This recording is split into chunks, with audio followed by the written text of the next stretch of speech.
بسم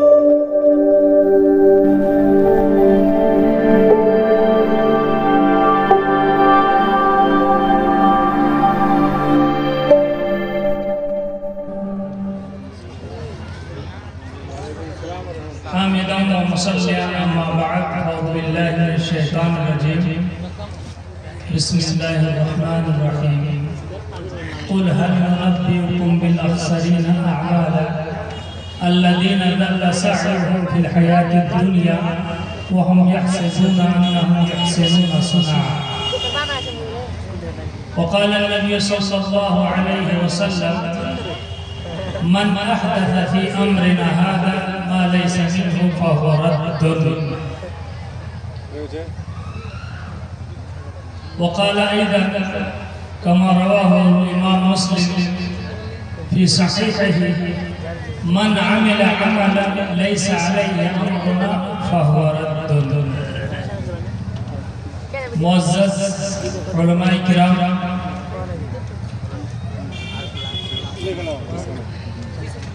دینی و ملی بھائیوں، باپردہ ماں و بہنوں، وقت بہت کم ہے اور بہت مختصر ہے. بہت ہی اختصار کے ساتھ ایک بات آپ کے سامنے رکھنا چاہتا ہوں. میں نے آپ کے سامنے ایک آیت پڑھی ہے جس آیت کو اللہ تبارک و تعالیٰ نے یہودیوں کے سلسلے میں نازل کیا ہے، لیکن یہ آیت مسلمانوں پر بھی فٹ آتی ہے.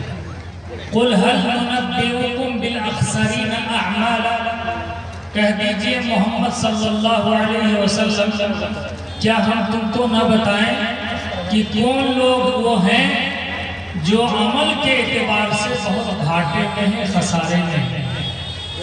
الذین ضل سعیهم فی الحیاۃ الدنیا، جن کی کوششیں دنیا میں برباد ہو گئی، رائگاں ہو گئی، ضائع ہو گئی. وَهُمْ يَحْسِبُونَ أَنَّهُمْ يُحْسِنُونَ صُنْعًا، اور یہ لوگ سمجھتے ہیں وہ اچھا کام کرتے ہیں. یہ لوگ سمجھتے ہیں کہ وہ اچھا کام کرتے ہیں. دوسری جگہ اللہ نے فرمایا عَامِلَةٌ نَاصِبَةٌ تَصْلَىٰ نَارًا حَامِيَةً. بہت سارے ایسے لوگ ہیں جو اپنے آپ کو عمل کے اعتبار سے تھکا دیں گے، لیکن جہنم میں دہکتی ہوئی آگ میں داخل ہو گئے. دہکتی ہوئی آگ میں داخل ہو گئے. یہ کون لوگ ہوں گے بھائی؟ دہکتی ہوئی آگ میں داخل ہونے والے. عمل ایسا کریں گے جو شریعت کے مطابق عمل نہیں ہوگا. یہ شعبان کا مہینہ ہے. اس شعبان کے مہینے میں 2 دن سے اتنا فون آ رہا ہے کہ مولانا شعبان روزہ کب ہے، شعبان روزہ کب ہے. 35 سال سے روک رہا ہوں لوگوں کو کہ شعبان کی 14-15 تاریخ بول کر کوئی روزہ نہیں، 15 تاریخ بول کر کوئی روزہ نہیں. 35 سال سے لوگوں کو روک رہا ہوں، بتا رہا ہوں، سمجھا رہا ہوں، لیکن نہیں. عورتیں تو جہالت کے اس عظیم گڈھے میں ایسے پڑی ہوئی ہیں کہ ہر سال بولنے کے باوجود خطبہ، جلسہ، یہ اور وہ، اور جلسہ سننے کے لیے آتے ہیں تو ان کو کسی مسئلے سے کوئی لینا دینا نہیں ہے. کس کی بہو کیسی ہے، کس کی بیٹی کیسی ہے، کس کا شوہر کیسا ہے، اسی میں وقت گزار دیتے ہیں. اور یہ آدھی آبادی جہالت میں اس طرح سے ڈوبی ہوئی ہے کہ مت پوچھئے. ان کی ہاں شرکیات کی بھرمار ہے، بدعات امڑی جا رہی ہے، اور وہ سب کچھ کر رہی ہیں وہ عورتیں جو ایک مرد گھر میں آنکھوں سے دیکھتا ہے روک نہیں پاتا، کیونکہ وہ بھی اس کو بھی معلوم نہیں ہے کہ یہ کیا ہے نہیں ہے. ابھی درمیان میں ابھی فون آیا ڈاکٹر عبدالمالک صاحب کا، ہومیوپیتھی ڈاکٹر، اور ان کی بیوی فون روزہ رکھنے کے لیے پریشان ہے. 15 تاریخ کو شعبان روزہ کب کرو. میں نے ان سے کہا کہ شعبان کا روزہ 15ویں تاریخ بول کر رکھنا بدعت ہے، روکیے. اگر وہ روزہ رکھے گی تو گنہگار ہوگا، اور سب کے لیے یہ مسئلہ ہے. اللہ کے رسول صلی اللہ علیہ وسلم نے فرمایا ہے اذا صبح شعبان فلا تصوموا، 15ویں تاریخ آ جائے شعبان کی تم لوگ روزہ مت رکھو۔ کہاں سے روزہ رکھنے کا چلن آ گیا؟ 2 منٹ میں اس چیز کو سن لیجئے۔ ایک مرتبہ 32 سال پہلے کی بات ہے، میں نے خطبہ دیا اور میں نے کہا کہ 15ویں شعبان بول کر روزہ رکھنا۔ نبی کریم صلی اللہ علیہ وسلم نے پورا شعبان روزہ رکھا ہے، 2 مہینہ مسلسل اپنا روزہ رکھا ہے، شعبان میں بھی اور رمضان میں بھی۔ آپ کا قول اور فعل میں اگر ٹکراؤ ہو جائے، علماء بیٹھے ہوئے ہیں کہ قول کو ترجیح ہوگی، فعل کو ترجیح نہیں ہوگی۔ آپ کا عمل اپنا ہے، مخصوص ہے، آپ کے لیے ممکن ہے، چونکہ آپ نے منع کر دیا ہے کہ 15 شعبان کے بعد تم لوگ روزہ مت رکھو۔ اب یہ 15 شعبان کہاں سے آ گیا؟ 15 شعبان کا روزہ خطبہ کے توحید ایک پرانی کتاب ہے جو مختصر چھوٹی سی کتاب ہے، اہل حدیثوں کی لکھی ہوئی تھی۔ اس خطبہ کے توحید میں یہ بات لکھی گئی کہ ہر صبح من سرر شعبان، عمران بن حسین سے کہا اللہ قال صم یومین اذا افطرت رمضان، 2 دن روزہ رکھو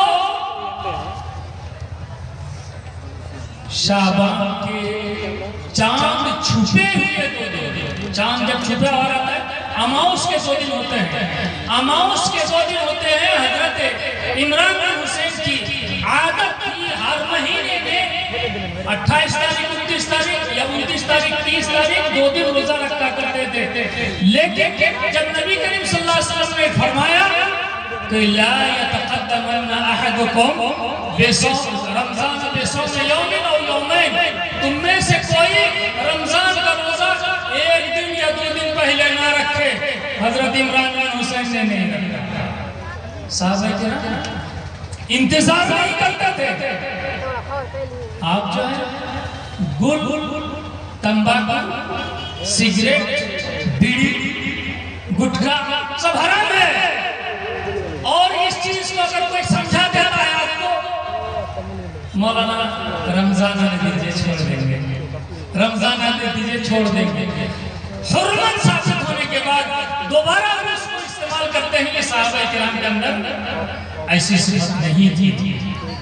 شراب کی بوتلیں، شراب کے گھڑے اس طرح سے توڑ کے بہا دیے گئے، فَحَلْ أَنْتُمْ مُنْتَهُونَ جس دن نازل ہو گئی ہے کہ تم لوگ نہیں رکو گے، تو شراب کی بوتلیں سب توڑ کے پھینک دی گئی، نہر کی طرح سے شراب بہ رہی تھی مدینہ۔ تو صحابہ کرام دیر نہیں کرتے تھے کسی چیز معاملہ کے لیے، تو حضرت عمران بن حسین نے فوراً مان لیا کہ ہم روزہ نہیں رکھیں گے، لیکن نبی کو پتا چلا کہ آدمی تو عادت ہے اس کی، ہر اماؤس کے دن 2 دن روزہ رکھنے اس کی عادت ہے، تو کہا کہ تم اس سے مستثنا ہو۔ ان سے کہا کہ جب رمضان ختم ہو جائے تب جا کر تم 2 روزے رکھ لینا، اور اسی سرر کو لوگوں نے صرف سے نہیں مانا، بلکہ لوگوں نے کیا کہہ دیا؟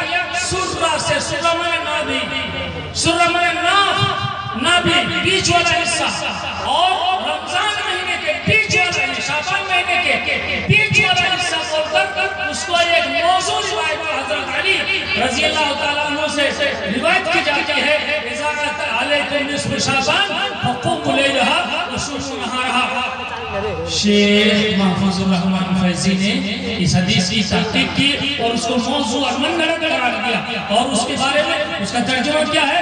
جب 15ویں شعبان آئے تو رات کو قیام اللیل کرو اور دن میں روزہ رکھو۔ غلط ہے، غلط ہے، غلط ہے، بدعت ہے، بدعت ہے، بدعت ہے، حرام ہے، حرام ہے، حرام۔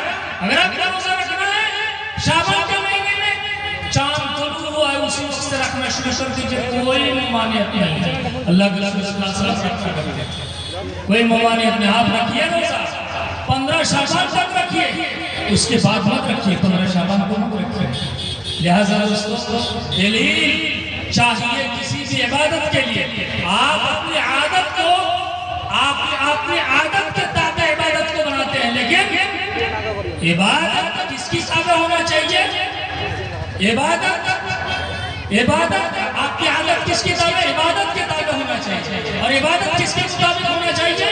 نبی کریم صلی اللہ علیہ وسلم کے فرمان کے مطابق ہونا چاہیے. نبی کریم صلی اللہ علیہ وسلم نے سب کچھ سکھا دیا ہے دوستو، کوئی چیز نہیں چھوڑی ہے. لہٰذا دوستو زیادہ گفتگو نہ کرتے ہوئے آپ سے گزارش ہے اس چیز کو آپ یاد کر کے جائیں، اس چیز کو آپ یاد کر کے جائیں کہ 15ویں شعبان میں کوئی روزہ نہیں ہے. اب آپ سے یہی آخری گزارش کرتے ہیں کہ یہ مسجد کی تعمیر کے سلسلے میں، یہ مسجد کی تعمیر کے سلسلے میں جلسہ ہے. دور دور سے علماء کرام آئے ہوئے ہیں، آسام سے آئے ہیں، بمبئی سے آئے ہیں. مولانا ثناء اللہ مدنی صاحب بڑے بہتر بولتے ہیں، بہت اچھا بولتے ہیں.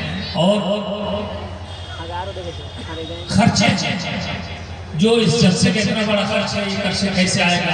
حالانکہ کچھ تو ہوا ہے انشاءاللہ، لیکن آپ کوشش کریں کہ درمیان میں بعد میں مولانا عبدالرحمن بن دلاور آئیں گے تو ان کے ذریعے سے کچھ چندے آپ کو دیں، کیونکہ یہ مسجد کی تعمیر دوستو، یہ مسجد کی تعمیر غیر مسلم کا نصیبہ نہیں ہے، ان کا حق نہیں، آپ کا حق ہے. اور اس کے عوض میں اللہ آپ کو جنت میں گھر دے. من بنا للہ مسجدا بنى اللہ لہ بیتا فی الجنہ، جو اللہ کے واسطے مسجد تعمیر کرے گا آخرت میں اللہ تبارک و تعالیٰ اس کے لیے گھر تعمیر کرے گا. دنیا میں آپ کوئی گھر تعمیر کرتے ہیں تو کوئی آپ کو روکتا ہے، اور احکام الحاکمین جب آپ کے لیے گھر تعمیر کرے گا تو اس گھر کی تعمیر سے کوئی آپ کو روکے گا. طبرانی کی روایت ہے، سند حسن ہے کہ وَلَوْ تَمِفْ خَيْرٍ، کہ اگر ایک چیریا جو گوریا بولتے ہیں، گوریا کے گھونسلے کے برابر مسجد آپ نے تعمیر کر دی، یعنی چھوٹی سے چھوٹی مسجد بھی آپ نے تعمیر کر دی تو اللہ اس کے عوض میں جنت میں گھر بنائے گا. تو اللہ تبارک و تعالیٰ ہم سب کو جنت کا واسی بنائے، اور جنت میں داخل ہونے کے لیے جو بھی طریقہ ہم کو اپنانا ہو وہ شرعی طریقہ اپنانے کی کوشش کریں. جہنم سے دور رہنے کا جو بھی طریقہ ہو اس سے ہم لوگوں کو اللہ تبارک و تعالیٰ دور رکھے. اقول قولی ھذا واستغفر اللہ.